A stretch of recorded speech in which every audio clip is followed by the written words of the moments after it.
Good morning, students.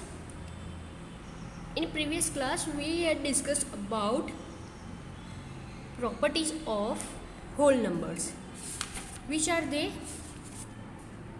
Closure property, commutative property, then additive property of addition and multiplication. ठीक है, ये सारी property हमने क्या की थी, डिस्कस की थी. Then we will discuss about example number 1. Add the number 234, 197 and 103. इन तीनों नंबर का हमें क्या करना है, एडिशन करना है with the help of property. चलो 234 प्लस 197 प्लस 103. तो हम यहाँ पे क्या करेंगे, 197 एंड 103 का क्या करेंगे, ग्रुपिंग करेंगे. उन दोनों का हम क्या करेंगे, ग्रुप में रख देंगे. ठीक है, समझ में आ रहा है, ग्रुप में रख. तो हम यहाँ पे कौन सी प्रॉपर्टी यूज़ कर रहे हैं बेटा, समझ में आ रहा है. यहाँ पे हम कौन सी प्रॉपर्टी यूज़ कर रहे हैं, एसोसिएटिव प्रॉपर्टी ऑफ एडिशन. ठीक है, एसोसिएटिव प्रॉपर्टी ऑफ एडिशन.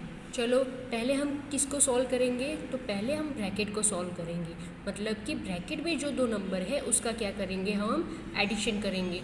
चलो 234 234 प्लस, इसको एज इट इज़ रखना है. ब्रैकेट का हम क्या करेंगे, एडिशन करेंगे. चलो कितना हो रहा है, 7 plus 3 0 carry on 1, 9 plus 1 10 0 carry on 1, 1 plus 1 2 and carry on 1 का कितना हो जाएगा 3. तो एडिशन ऑफ 197 प्लस प्लस 103 कितना एडिशन हो जाएगा, 300. नाउ फर्दर 234 प्लस 300 तो कितना हो जाएगा, 534. समझ में आ गया. Example number 2. Find 14 plus 17 plus 6 इन अ 2 वे. दो तरह से हमें क्या करना है, इसका आंसर फाइंड करना है. तो फर्स्ट वे कौन सा है, चलो देखते हैं. वे 1 समझ में आ गया. चलो वे 1 कौन सा होगा, तो 14 प्लस पहले किन दोनों का, सेकेंड और थर्ड नंबर का क्या करेंगे, ग्रुपिंग करेंगे. देन आफ्टर चलो सॉल्व कर दो. 17 प्लस 6 कितना हो जाएगा, 23. आंसर कितना मिल गया हमें, 37. वे 2 सेकेंड वे कौन सा होगा, तो 14 प्लस 17 प्लस 6 कर लो. समझ में आ रहा है. 14 प्लस 17 प्लस 6 करो तो कितना हो जाएगा, 7 plus 4 11 11 carry on 1 1 31 plus 6 is equal to 37. दोनों का आंसर कितना आ गया, सेम आ गया. चलो third one is example number 3. Find 12 into 35. Find 12 into 35. तो मैंने पहले क्या किया, 12 के फैक्टर फाइंड कर लिए. 6 इंटू 2 समझ में आ रहा है, 6 इंटू 2 इंटू 35. तो 2 और 35 का क्या करूँगी मैं, ग्रुपिंग कर दूँगी.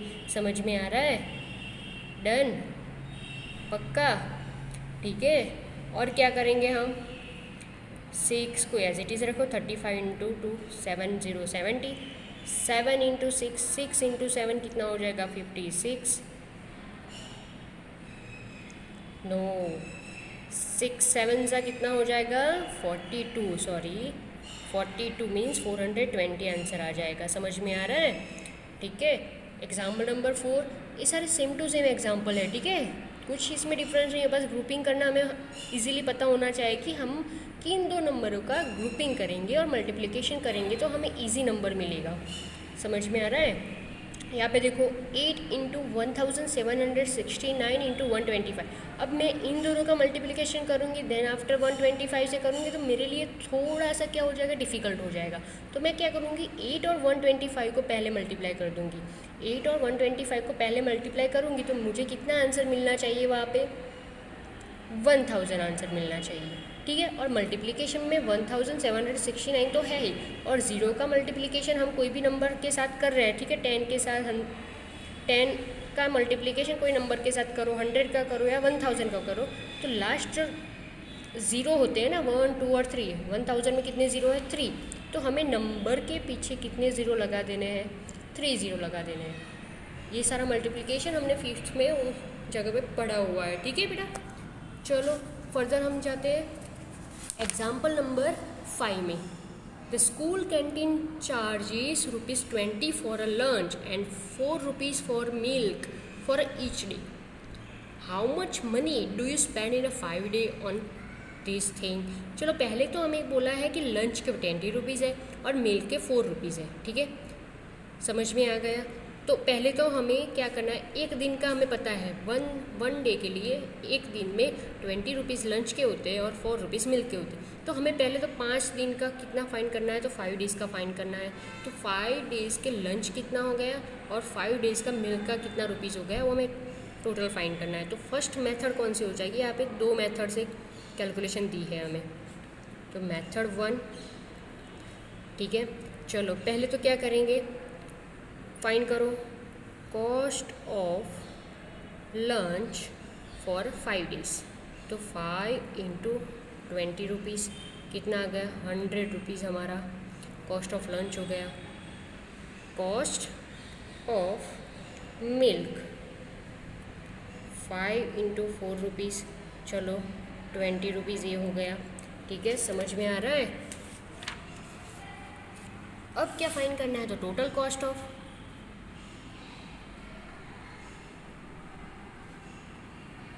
ठीक है, total cost of milk and lunch is equal to ₹100. कितने लंच के हो गए, ₹20 क्या हो गए मिल्क के, तो ₹120 टोटल हो गए. समझ में आ रहा है. डन. चलो मेथड 2 फाइंड करते हैं.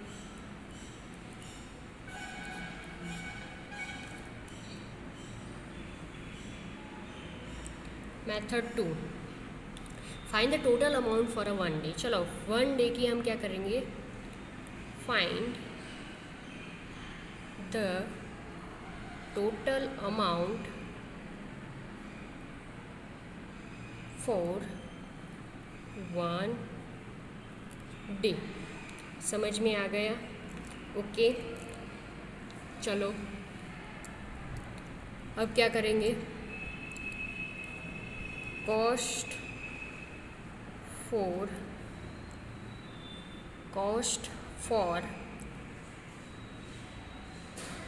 1 डे.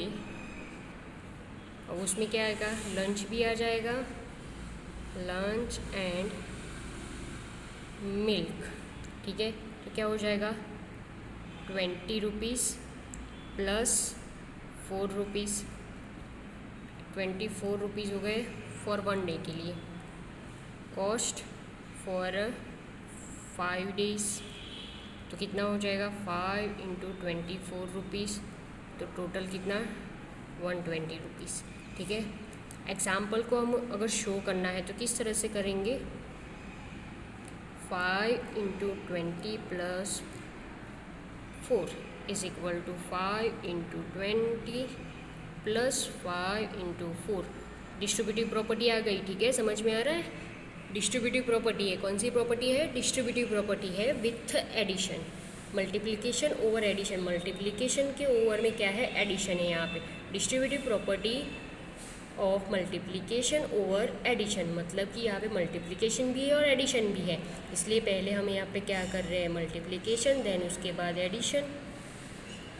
यहाँ पे क्या किया, मल्टीप्लिकेशन, एम मीन्स क्या, मल्टीप्लिकेशन है, यहाँ पे क्या आ गया, एडिशन. समझ में आ रहा है. ठीक है. Okay, now example number 6. Example number 6, find 12 into 35 using, यहाँ पे बोला है कि डिस्ट्रीब्यूटिव प्रॉपर्टी के थ्रू ही हमें क्या करना है, एग्जाम्पल सॉल्व करना है. ठीक है, तो चलो 12 इंटू 35, पहले तो हम किसके फैक्टर निकालेंगे, फैक्टर नहीं करने हैं, यहाँ पे क्या करना है, तो उसका हमें स्प्लिटिंग करना है. स्प्लिटिंग मतलब कि 2 पार्ट्स, 35 है उसके 2 पार्ट्स करेंगे तो 30 प्लस 5 हो जाएगा. क्योंकि डिस्ट्रीब्यूटिव प्रॉपर्टी में हमें मल्टीप्लिकेशन ओवर एडिशन करना है. हमें एडिशन तो लाना पड़ेगा ना, यहाँ पे मल्टीप्लिकेशन तो प्रेजेंट है, पर एडिशन लाने के लिए हमने 35 को क्या कर दिया, 2 पार्ट्स कर दिए कि 30 प्लस 5. तो 12 इंटू ब्रैकेट 30 प्लस 5. चलो फर्स्ट टर्म सेकेंड नंबर के साथ 30 bracket plus 12 into 5 bracket close, 12 into 3 36, 0 में 360 प्लस 12 इंटू 5 60। समझ में आ रहा है? Now total answer is 420। आ गया आंसर? ठीक है, समझ में आ रहा है? पक्का? Okay, now further example number 7। हमें यहाँ पे बोला है सिंप्लीफाई। क्या बोला है? Simplify 126 into 55। चलो 126 इंटू 55 प्लस 126 इंटू 45। ठीक है, यहाँ पे 4 टर्म है। देखो यहाँ पे एडिशन है, ठीक है, यहाँ पे मल्टीप्लिकेशन है, यहाँ पे एडिशन है। तो हम अब क्या करेंगे, हमें दोनों, देखो एडिशन के पहले वाले जो टर्म है, मतलब कि 2 नंबर है, और एडिशन के बाद भी 2 नंबर है, तो हम ये सारे नंबर को ब्रैकेट में रख सकते हैं। क्यों नहीं रख सकते? रख सकते। दोनों में कॉमन नंबर कौन सा है? तो 126, उनको क्या करेंगे, कॉमन ले लो। कॉमन मतलब कि यहाँ से भी बाहर निकाल दिया और यहाँ से भी बाहर निकाल दिया। अब यहाँ पे क्या बचा है? 55 एडिशन का। एडिशन यहाँ पे क्या बचा? 45। तो 126 55 plus 45 is equal to 0। 126 into 100 is equal to कितना हो जाएगा? तो 12,600। ठीक है, समझ में आ गया एग्जाम्पल? पहले हम क्या कर रहे थे, तो हमें इस तरह से कुछ दिया था, तो हम पहले इसमें ट्रांसफ़र करते थे। ठीक है, नाउ हमें क्या दिया है, तो 4 टर्म वाला हमें एग्जाम्पल दिया है। उसमें से हम जो कॉमन, मतलब कि एक ही तरह के नंबर है, उसको 1 टाइम लिख देते हैं मल्टीप्लिकेशन में, और बाकी जो दोनों नंबर अलग अलग है, डिफरेंट है, उसको एडिशन में रख देते हैं यहाँ पे। अगर सपोज़ यहाँ पे क्या होगा बेटा, माइनस होगा। ठीक है, माइनस होगा तो यहाँ पे हम क्या रखेंगे, माइनस भी रखेंगे। ठीक है, सपोज़ यहाँ पे एडिशन है, बट दूसरा कोई एग्जांपल हमने लिया है, तो उसमें क्या है, माइनस है। ठीक है, सब्सट्रैक्शन करना है, तो 55 माइनस 45 हो जाएगा, 10 आंसर आएगा, और 10 को मल्टीप्लाई करना था हमें 126 से। ठीक है, डन। यहाँ तक समझ में आ गया? पक्का? Okay, so today we will stop here. ठीक है, tomorrow in next class we will discuss exercise 2.2। ठीक है, 2.2 पूरी तरह से कल हम क्या करेंगे, सॉल्व करने का ट्राई करेंगे। ठीक है, आपको अपने आप से खुद से तो करना ही है। ठीक है, ट्राई तो करना ही है ना घर पे। ठीक है, अपनी मैथ्स के नोट्स बुक में आपको ट्राई भी करना है। ठीक है, जो भी अगर जिसने भी कर दिया है तो वेल एंड गुड। समझ में आ रहा है? कल मैं पूछूंगी, ठीक है, कितनों ने किया। समझ में आ रहा है? चलो, तो कल हम एक्सरसाइज 2.2 के एग्जाम्पल डिस्कस करेंगे। Okay, so we will meet tomorrow. Thank you.